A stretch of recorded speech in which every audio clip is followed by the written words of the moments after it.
नमस्कार, मैं हूँ गुरमीत माय थर्ड क्रिएशंस की ओर से। आज मैं आपको बताऊँगी एक फैब्रिक बास्केट किस तरह बनाई जाती है। फैब्रिक बास्केट बनाने के लिए सबसे पहले हमें लगेंगे कुछ कतरने और ये क्लोथ्स लाइन। ये सीधी सादी नाड़ी पट्टी है, कुछ नहीं है, ये तो हमारे घर में रखी ही रहती है। अब ये कतरने जो है हम अक्सर सिलते हैं कपड़ा, कोई भी कुर्ता या कमीज़ कुछ भी सिलते हैं तो कपड़ा तो बचता ही बचता है। आपने क्या करना है, उस कपड़े में से 1 इंच चौड़ाई और लंबी ले लीजिए। सपोज मान लीजिए 80 सेंटीमीटर्स की आसपास की आपने पट्टी की लंबाई रखनी है और उनको ऐसे पट्टी सीधी सीधी काट लीजिए, स्लैंट नहीं काटनी है, सीधी सीधी स्ट्रेट ही काटनी है। जितनी हो सके आपके पास जितना कलरफुल फैब्रिक का रहेगा उतना सारा फैब्रिक ले लीजिए, जैसे आपको अच्छा लगे, जो पार्ट अच्छा हो उसी पार्ट में से लीजिए। अब इसमें आपने अलग अलग कलर की भी लेनी है, जैसे ये एक ऑरेंज लिया है मैंने, यहाँ पर्पल है, ये ब्लू है, ब्लैक है, रेड है। जिस तरह से भी हो जाए उस तरह, जिस तरह आपके पास है वो आप ले सकते हैं। अब इसमें एक बात आपने ध्यान रखनी है कि जो आपकी जो फैब्रिक हो वो थोड़ी ब्राइट हो और कलरफुल हो। ब्राइट और कलरफुल मैं इसलिए कह रही हूँ क्योंकि जब ये बास्केट जितना ब्राइट रहेगा, जब ये बनकर आएगा तो इतना प्यारा लगेगा कि आप रियली बोलोगे कि भाई सही चीज़ बनाई है हमने आज। तो और इस बात का खास ध्यान रखिए कि यदि कुछ प्लेन फैब्रिक भी आपने लेना है ले लीजिए। प्लेन फैब्रिक का भी ऐसे कोई वो नहीं है कि हम नहीं ले सकते हैं, बट प्लेन फैब्रिक के आसपास फिर आपने लगाना है प्रिंटेड कपड़ा। जैसे मैंने ये प्लेन लगाया, उसके बाद में लगा दूंगी प्रिंटेड। तो जब अटैच करेंगे तो अब हम ये ध्यान रखिएगा, जब हम अटैच करते हैं तब हमने ये ध्यान रखना है कि हमने ये फैब्रिक, सपोज मैंने ब्लैक लिया है फैब्रिक, मान लीजिए मैंने ब्लैक लिया है, तो उसके बाद फिर मैंने लेना है ऑरेंज। यानी इस किस तरह कलरफुल बनाना है, आपने जिस तरह आपको जैसे भी अच्छा लगे आप उस तरह आप बना सकते हो। बस इतना है कि हम इसे रंग बिरंगा बनाना चाहती हूँ मैं। चाहो तो आप प्लेन भी बना लो, कोई इश्यू नहीं है, आपकी मर्ज़ी है, जिस तरह आपने चाहो, जिस तरह आप चाहो। और रही बात फैब्रिक की, फैब्रिक ये मैंने सिंथेटिक लिया है, आप कॉटन भी ले सकते हो, जो भी आपके पास फैब्रिक पड़ा हो सब चलेगा। लेकिन इतना ध्यान रखिए कि यदि आप कॉटन ले रहे हैं तो सारा फैब्रिक फिर कॉटन ही लेना, सारी स्क्रैप जो भी जितनी भी पट्टियाँ हैं सारी कॉटन की ही होनी चाहिए। Because otherwise what will happen, क्या होगा कि जब हम वाइंड करेंगे उसको क्लोथ किसके इस लाइन के ऊपर, क्लॉथ लाइन के ऊपर, जब हम इसे वाइंड करेंगे तो सिंथेटिक की जो बहुत कंसिस्टेंसी होती है पतली होती है, कॉटन थोड़ा मोटा होता है, तो जब हम सिलेंगे तो मशीन को दिक्कत नहीं आनी चाहिए। सेकेंडली आपके मशीन में जिगजैग होना बहुत ज़रूरी है, क्योंकि जिगजैग नहीं होगा तो ये फैब्रिक बास्केट हम नहीं बना पाएंगे।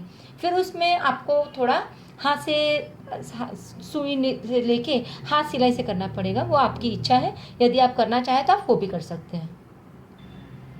अब हम इसे स्टार्ट कैसे करेंगे, सी पहले आप ये पट्टी लीजिए, हेम क्लोज लाइन, उस ये पट्टी लेफ्ट हैंड में रखना है, नाड़ी को हाथ राइट हैंड में ऐसे दबा दीजिए और इसके ऊपर इस कपड़े को ऐसे फोल्ड कर लीजिए। ठीक है, तो ये दब गई, पूरी तरह से ढक चुकी है। अब ये जो लेफ्ट साइड जो कपड़ा बचता है ये वाला, इसे आप अगेन फोल्ड कर दीजिए। तो ये देखिए यहाँ पर एक कवर हो जाएगा। ये कवर को आप आराम से सुई के साथ में, पहले आप चाहो तो उसको पिनअप भी कर सकते हो, मैं यहाँ पिनअप कर देती हूँ ताकि आप उसको समझ सके, देख सके। इस तरह से पिनअप कर दीजिए। फिर पिनअप करने के बाद आप मशीन मार दीजिए उसके ऊपर। अब ये देखिए मैंने इसको सिल दिया है। अब हम धीरे धीरे इसको इस तरह इसके ऊपर लपेटेंगे, नाड़ी के ऊपर ये कपड़े को, फैब्रिक को आराम से आप लपेटिए, कोई जल्दी मत करिए, आराम से करिए, बिकॉज ये स्टार्टिंग पॉइंट एकदम पक्का होना चाहिए।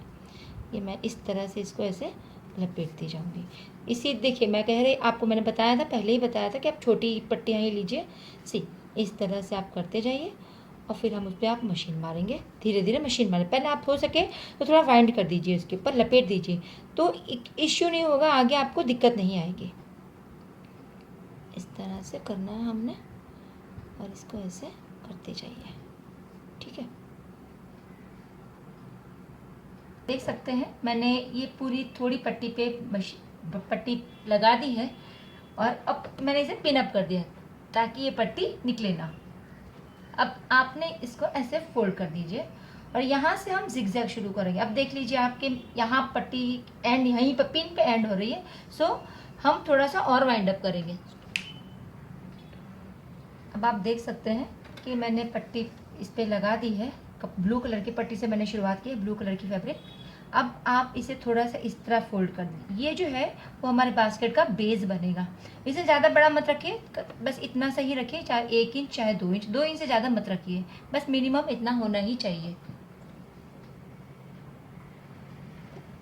स्टार्ट। अब आप इसको इस तरह से फोल्ड करते रहिए, इसके ऊपर वाइंड अप करती रहिए, धीरे धीरे आराम से, कोई जल्दबाजी नहीं करनी है हमने, आराम से करते रहिए। अब ये हमारी पट्टी यहाँ पर ख़त्म होने वाली है। ओके, तो अब हम जब जब ये किनारा इतना रह जाए, उसी वक्त इसमें हम दूसरी पट्टी लगा देंगे। अब यहाँ मैंने ब्लू है तो इस पर अब मैं लूँगी ऑरेंज कलर की पट्टी, तो लुक थोड़ा अच्छा आएगा। अब उसको आप इसी के साथ में रख दीजिए इस तरह से, और फिर इसको ऐसे वाइंड अप करना शुरू कर देंगे आप इस तरह से। थोड़ा दिखेगा वो, कोई दिक्कत नहीं।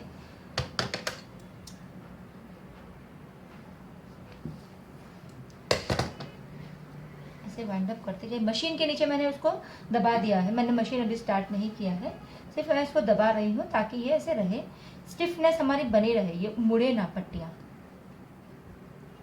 ऐसे करके सी, अब ये मेरी इसमें ऑरेंज स्टार्ट हो जाएगी। ओके,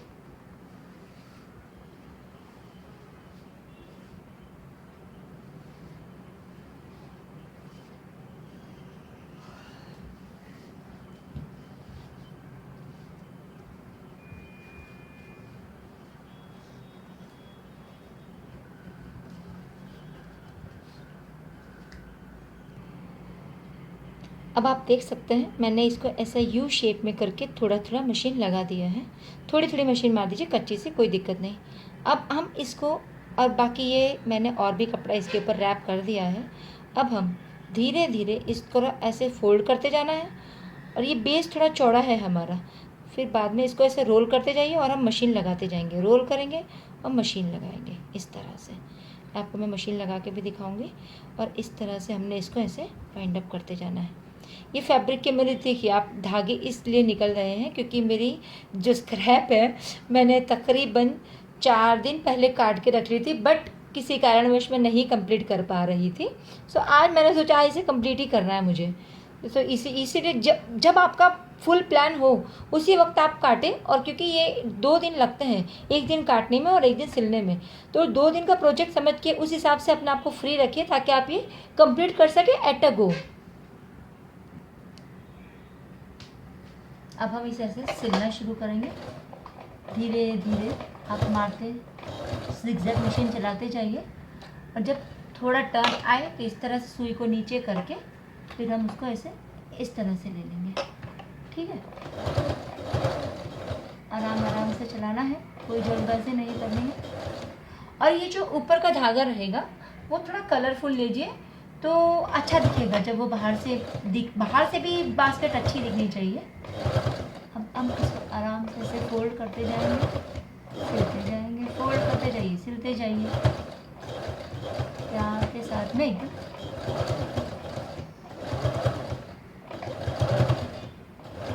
आप इसको मनचाहा शेप दे सकते हैं, ज़रूरी नहीं है कि मैंने ऑब्लॉन्ग शेप दिया है, ओवल शेप दिया है तो आपने भी वही देना है, जैसा आपकी क्रिएटिविटी।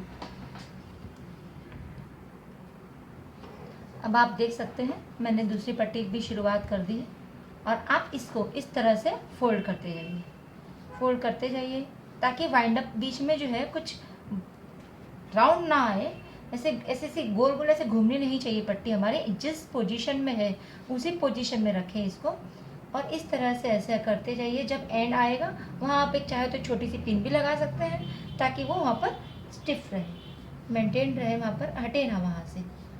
ओके, इस तरह से मैंने कर दिया है, आप ऐसे करते रहिए। इतना मैं बचा के रखूँगी क्योंकि वहाँ पर मुझे दूसरी फैब्रिक लगानी है।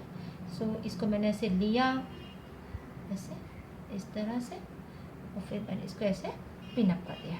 ठीक है, अब again I have to start the same thing, ऐसे आराम से करते जाइए।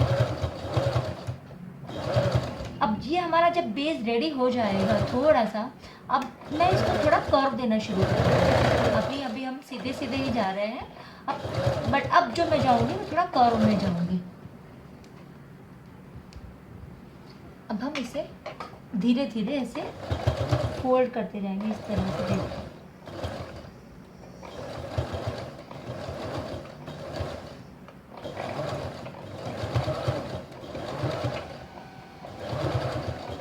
देखिए इस तरह से आप इसे थोड़ा थोड़ा कर्व देते जाइए।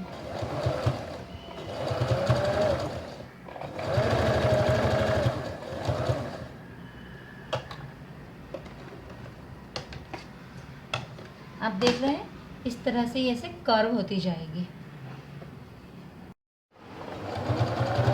ना ये स्टार्ट आप ऐसे स्टार्ट कर दीजिए।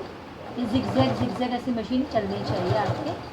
ओके सी, और इस हाथ से इस बास्केट को ऐसे फोल्ड करते जाइए। सो यानी आपके दोनों काम होते रहेंगे। आप मशीन भी देखिए इस तरह से चलती रहेगी आपकी, और ये आपका बास्केट का फोल्ड भी राउंड भी होता जाएगा, शेप भी आता जाएगा।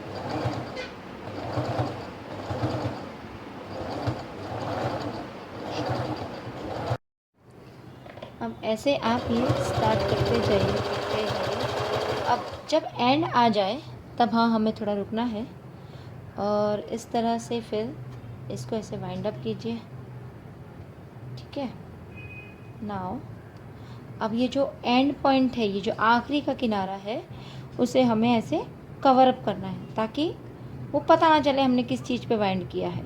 ठीक है, इस तरह से ऐसे कवर कर दीजिए। दिख रहा है आपको? सी, ऐसे खोला, इस ऐसे लिया, ऐसे पकड़ लीजिए और ऐसे ढक दीजिए उसको।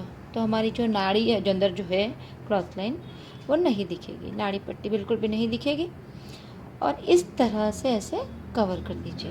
ओके, अब ये जो बचा हुआ छिरा है उसे ऐसे काट लीजिए। ऐसे थोड़ा ज़्यादा ही काटिए, थोड़ा ज़्यादा नहीं। ठीक है, अब इसको ऐसे यहाँ ऊपर की साइड से, ये साइड से ऐसे दबा दीजिए। सी, ठीक है, and now again once again like this. अब हम जब इसे सिलेंगे, अब ये लास्ट का पॉइंट है, इसे सिलना थोड़ा सा ट्रिकी, नहीं कह सकते ट्रिकी तो नहीं, वैसे बस थोड़ी कला दिखा दीजिए अगली इसमें। अब हमने इसको छुपाना है नीचे की ओर, तो क्या करेंगे, धीरे धीरे ले जाएंगे इसे इस तरह से, जो ऐसे थोड़ा सा ढक दीजिए इस तरह।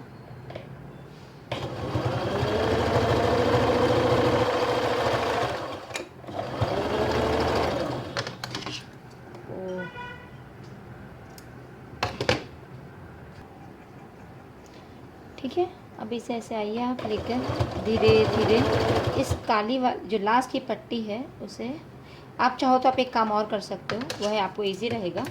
आप से क्या करिए, पहले इसको ऐसे दबा दीजिए, थोड़ा सा मशीन लगा दीजिए जैसे हमने स्टार्टिंग पे किया था, थोड़ी सी जिगजैग चला दीजिए। ठीक है, ये थोड़ा एंड पॉइंट उसका फ्लैट हो जाएगा।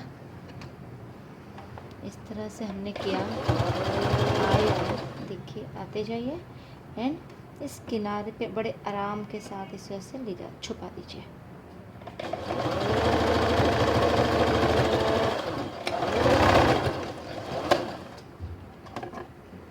ठीक है, ये आपकी रेडी हो गई। सी, आप देख सकते हैं ये मेरा इनर वन।